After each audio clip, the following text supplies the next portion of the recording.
Nosferatu 2025, mas o que é que as pessoas estavam esperando desse filme? Eu não sei. Bom, a grande maioria gostou e eu sou do time que amou esse filme e é sobre o vídeo de hoje.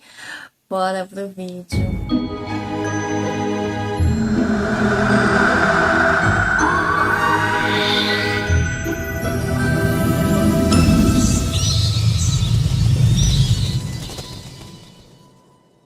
Galera assombrada, tudo bem com vocês? No vídeo de hoje eu vou trazer o filme Nosferatu, o que eu achei e algumas informações que talvez você não saiba. E também é claro, eu não sou dona da razão nem detentora de todo o conhecimento da humanidade. Se tiver alguma coisa errada, pode pôr aqui nos comentários, mas é claro que com respeito. Seja bem-vindo e se você for novo ou nova por aqui, por favor, se inscreva, curte, comenta, compartilha e ativa o sininho de notificações, que é para você saber quando que tem vídeo novo. Meu nome é Maria Cláudia, este é o canal Depois dos 30. E hoje estamos aqui para falar do filme Nosferatu, que, ironicamente ou não, nada mais é que uma fanfic do Drácula, porque na época que fizeram Nosferatu, eles não tinham dinheiro para pagar os direitos autorais do Drácula. Então, dito isso, a gente pode imaginar o que se pode esperar pelo filme. Se você lê o livro, você vai entender do que eu tô falando. Eu assisti o Nosferatu de 1922 e de 1979. O de 1922 é o cinema mudo e eu achei muito interessante, né? Você ver pelo cinema mudo e pelo ponto de vista da época, comparando com o Nosferatu de hoje em dia. E o de hoje, gente, o que eu mais gostei, assim, sinceramente, foi o castelo. Porque o castelo em si, o de hoje, de 2025, ele é assustador. Porque quando ele entra, né, o personagem de hoje chama-se Thomas e o personagem, né, do Drácula de Bram Stoker chama-se Jonathan Harker. E Thomas, quando chega lá no castelo, é aquele castelo sombrio, assustador, mas o que tem o toque que eu achei que dá um molho no filme é que é um castelo aparentemente abandonado. A impressão que dá é que realmente não mora ninguém ali. Já nos filmes de 79 e 1922, dá a impressão que tem alguém morando. Então, assim, ambos os dois, de 79 e de 1922, tem esse ar de tem gente morando, tem esse ar de castelo mal assombrado, mas esse de 2025, ele tem um ar de, assim, uns 300 anos que ninguém pisa ali. E isso eu achei ainda mais interessante que os antigos, mas é claro que é uma opinião minha.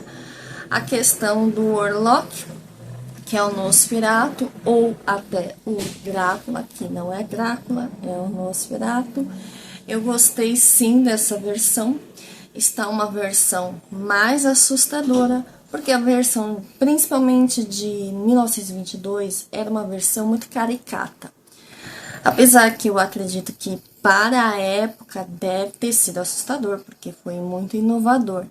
Mas até mesmo a de 1939 era também uma versão caricata, mas na minha opinião, esse Nosferatu está muito mais assustador e muito mais asqueroso. A gente chega a sentir nojo dele. Ele é horroroso, mas ele é um horroroso assim super positivo. Então, muito bom, muito bem feito esse Drácula, esse Nosferatu. E ele tem uma voz muito sombria, uma voz assim perfeita. Eu amei a voz desse Nosferatu. Lá de seu castelo, da região de Transilvânia, o Conde Orlok espera a noite cair para atrair uma nova vítima inocente e saciar a sua sede de sangue. Assim, poderíamos resumir o começo da história de Nosferatu, um dos vampiros mais famosos da história do cinema, imortalizado pela primeira vez em 1922 pelo diretor alemão Friedrich Wilhelm Murnau. Essa história está de volta, então, aos cinemas em uma produção estrelada por Willem Dafoe. E Willem Dafoe está incrível no filme. Eu tinha muita expectativa por ele no filme e ele atendeu minhas expectativas. Achei muito legal o personagem dele. Lily Rose Depp e Nicholas Hoult, dirigida pelo americano Robert Eggers, que tenta despertar o mesmo terror e a versão cinematográfica original que gerou no público.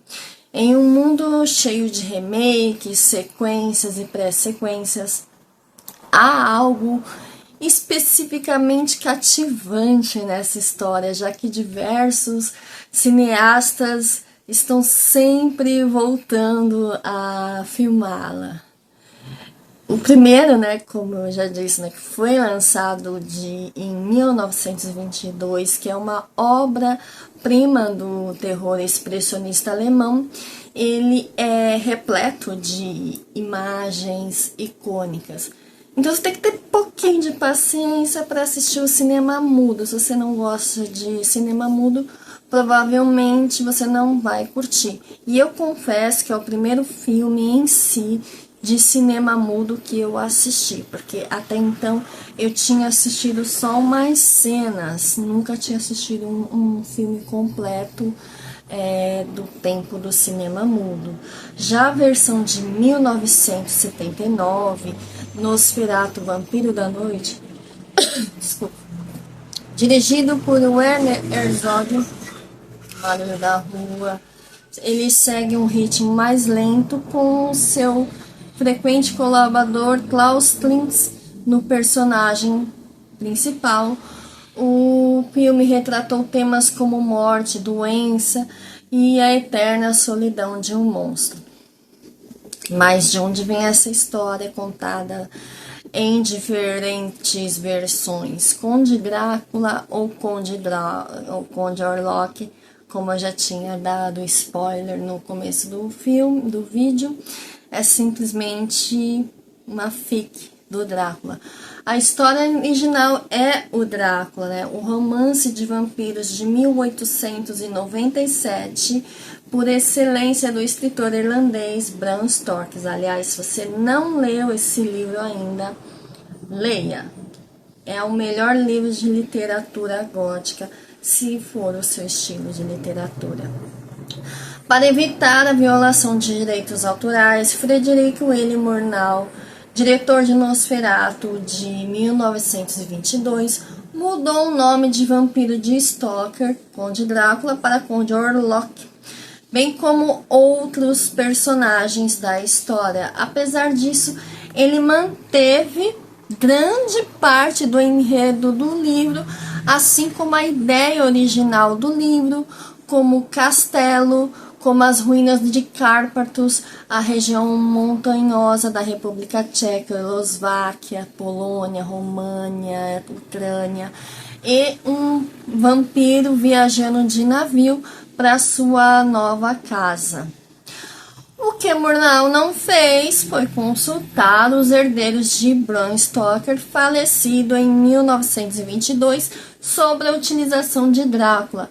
Era óbvio que todo Conde Orlok era inspirado no Conde Drácula, e Florence Balcomber, viúva de Stoker, certamente sabia disso. Balcomber tomou então medidas legais e em julho de 1925, um tribunal alemão decidiu que todas as cópias de Nosferatu de Murnau deveriam ser queimadas por violação de direitos autorais. Desde aquela época, o copyright, centavo ferro. Mas também, vamos falar a verdade, eles podiam ter pagado antes os direitos autorais e ter feito a coisa direitinho, Mas São coisas ali, vamos continuar com a história.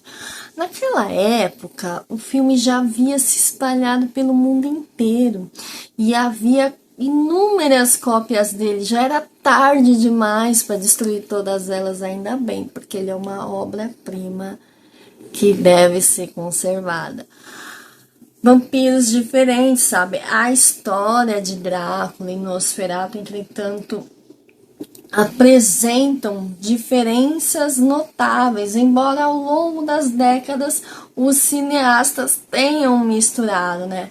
Uma diferença disso é que, como ambas histórias abordam o conceito de vampirismo, enquanto o Conde Drácula exerce um efeito hipnotizante sobre suas vítimas, e algumas adaptações cinematográficas, como A Estrela por Bela Lugosi em 1931, apresentam até mesmo como um sedutor.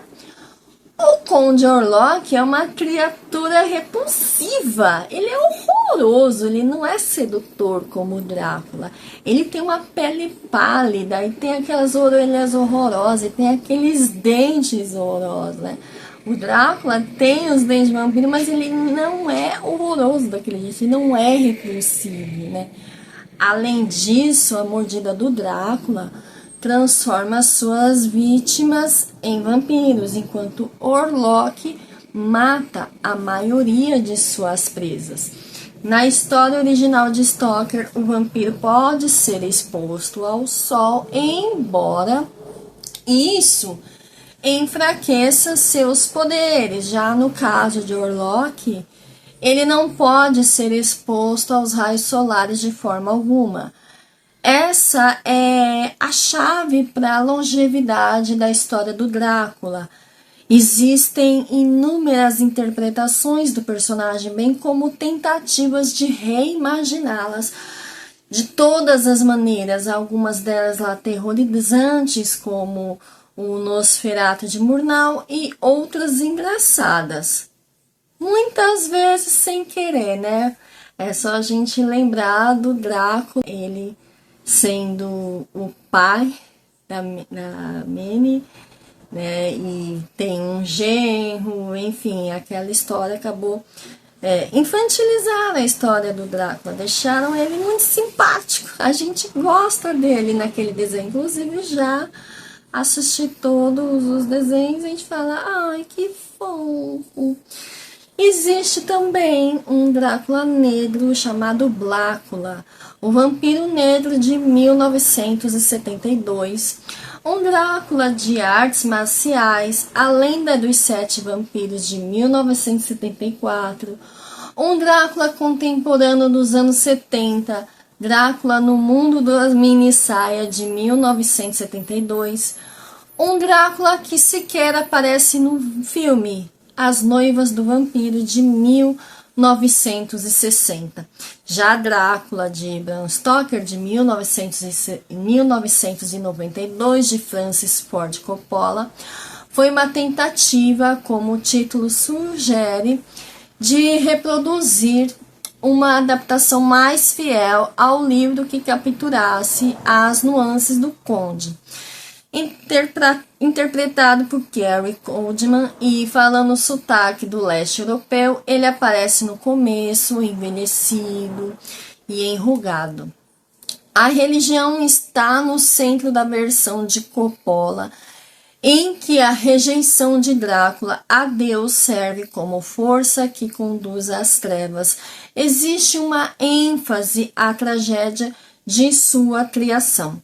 O Vampiro de Oldman faz com que entendemos a sua origem e podemos até sentir um pouco de pena dele. Na verdade, eu sinto pena do Drácula real, não o Orlok, mas o Drácula, o raiz, eu tenho pena dele. E já vou chegar nessa história, já deu para perceber que eu sou fã do Drácula, mas isso só vem da minha infância, assim. Digamos que eu sou fã do Drácula desde os meus 8 anos de idade, mas eu já vou chegar nisso aí.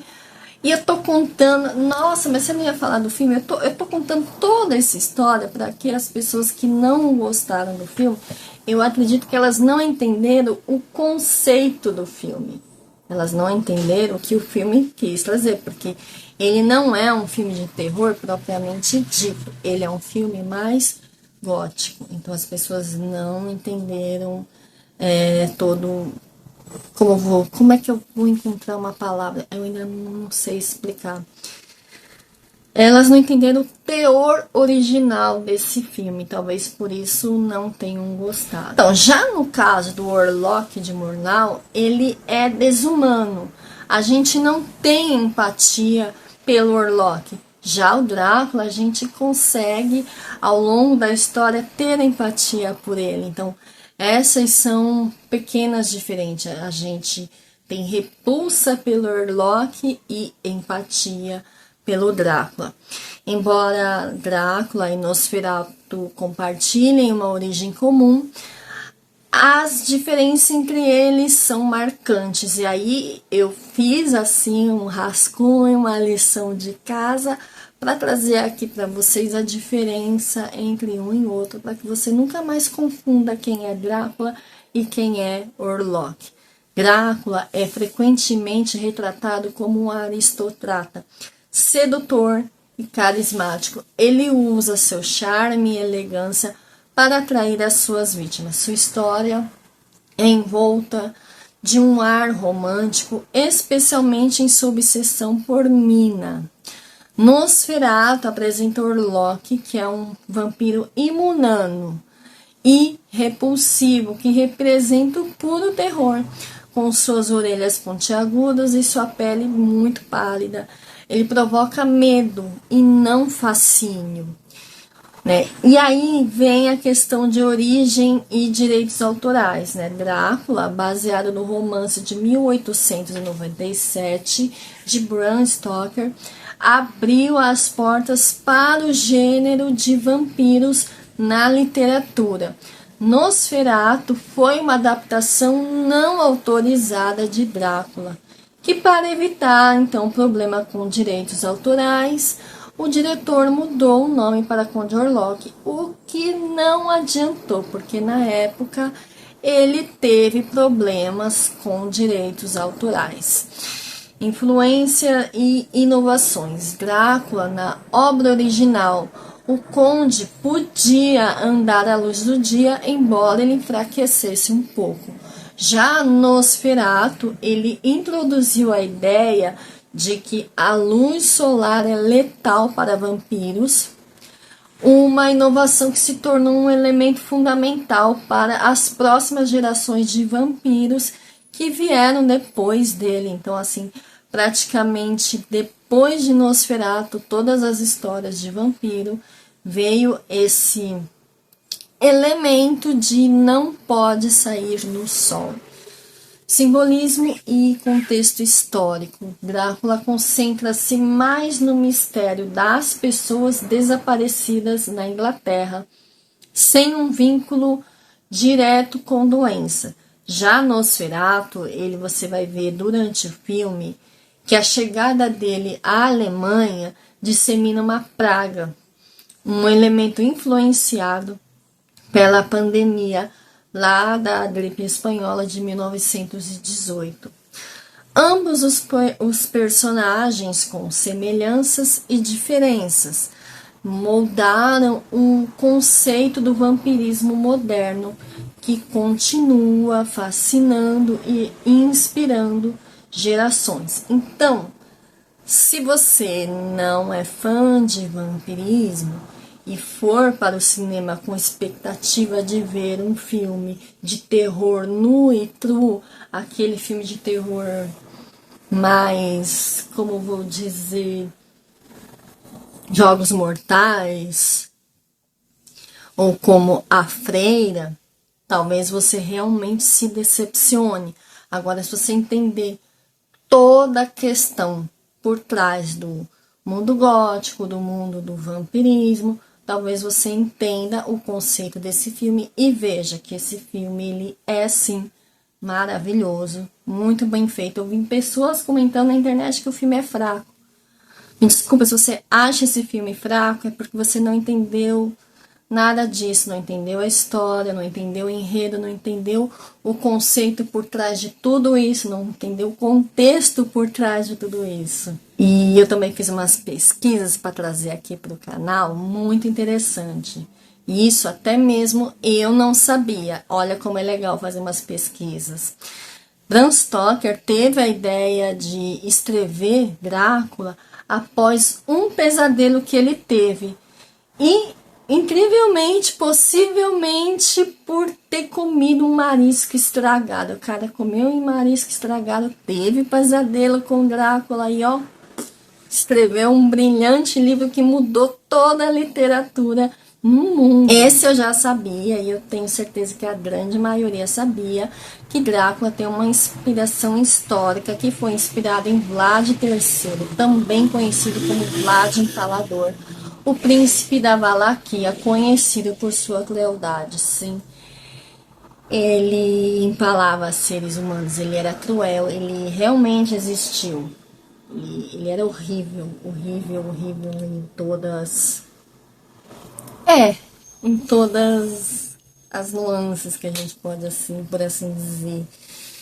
Transformações, além de se transformar em morcego, Drácula também pode se transformar em lobo, raposas, ratos, poeiras, tempestade e neblina.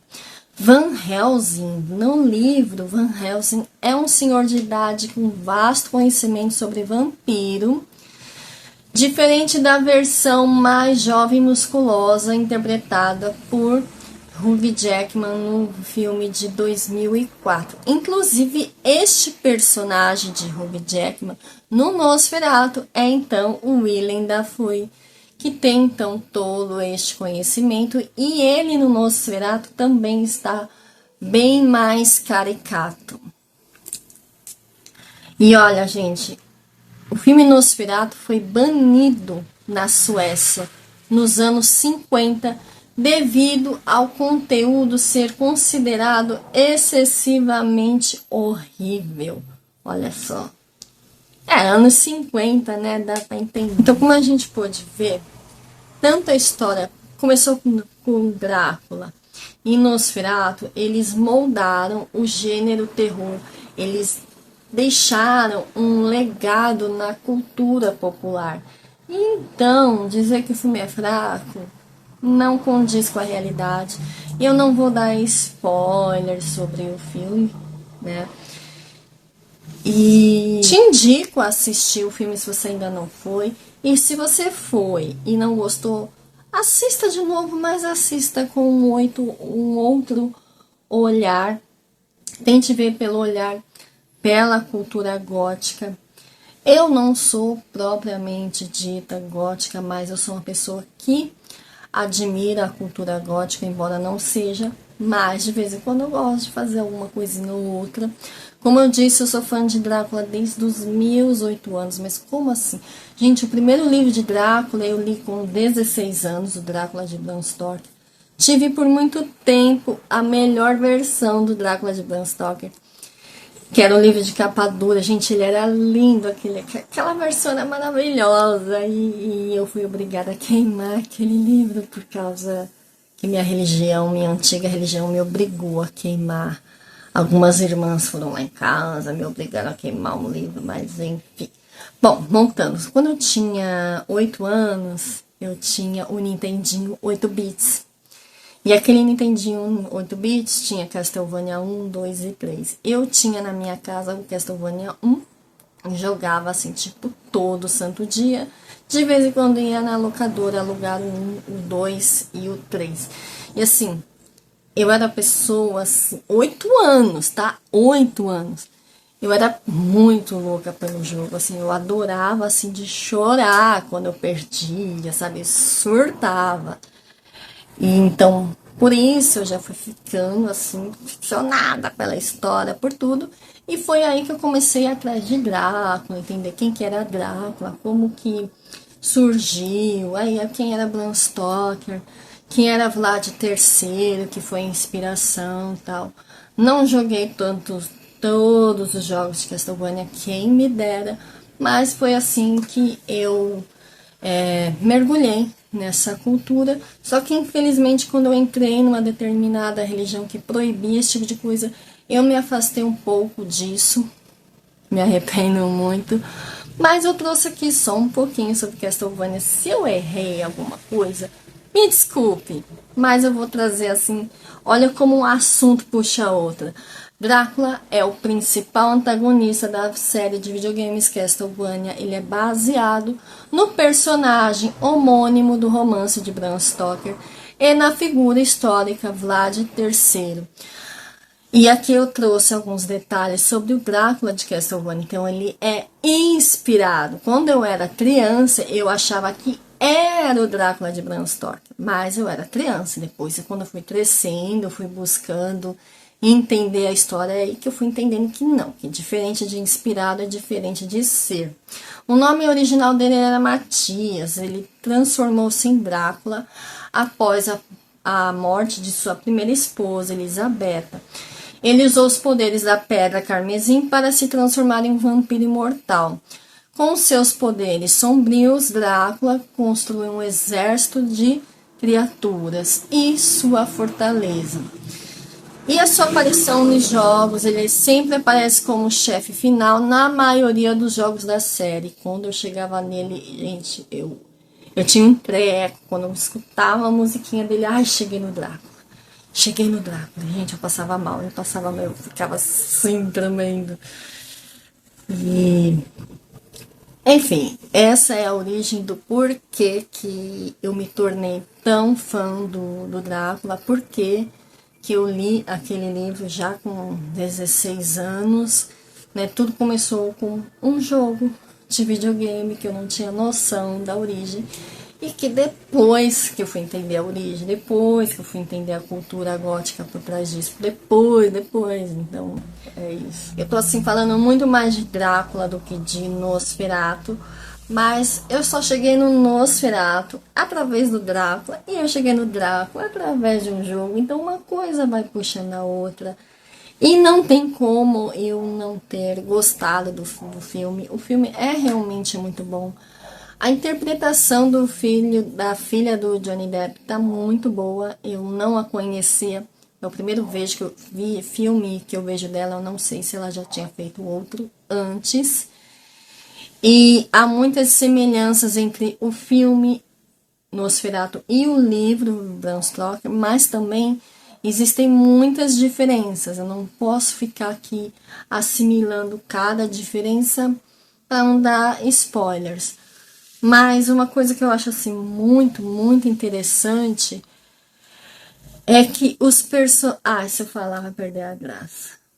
Não posso falar, vou acabar contando o final. Mas eu gostei mais do final do Drácula. É só isso que eu posso dizer. Que o final do livro do Drácula me agrada mais do que o final do filme Nosferatu. E é isso. E tem sim uma cena mais pesada do Nosferatu que eu achei que não precisava e não tinha no original. É que o Nosferatu acaba atacando crianças e eu não vou dar detalhes para não dar spoiler. Essa sim foi uma cena que eu achei um pouquinho mais pesada, apesar que não aparece, você só vê a sombra. Mas de resto, eu acho que tá super tranquilo. E ele tem uma classificação de 16 anos, então fique de olho, gente. Não é filme para criança, não adianta você depois soltar o verbo falando, ai, que filme horrível. Não é para criança. Então não adianta falar, ai, as crianças não podem ver um negócio desse. Realmente, as crianças não podem ver um negócio desse. Se você leva uma criança para ver isso, aí é com você. Ai, falar em criança... eu vejo também muita gente comentando que tem problema de ir no cinema e a pessoa vai, por exemplo, ver o Sonic, que é um filme para criança, e reclama de criança fazendo coisas de criança. Mas você já foi em lugar que só tem adulto, que adulto fica fofocando no meio do filme? Gente, olha, adulto também não sabe se comportar. Ai, olha... é isso, gente. Vídeo muito longo hoje. Vamos parar por aqui. Muito obrigada por ter assistido até aqui. Se você gostou, deixa aqui nos comentários um beijo e até o próximo vídeo. Tchau!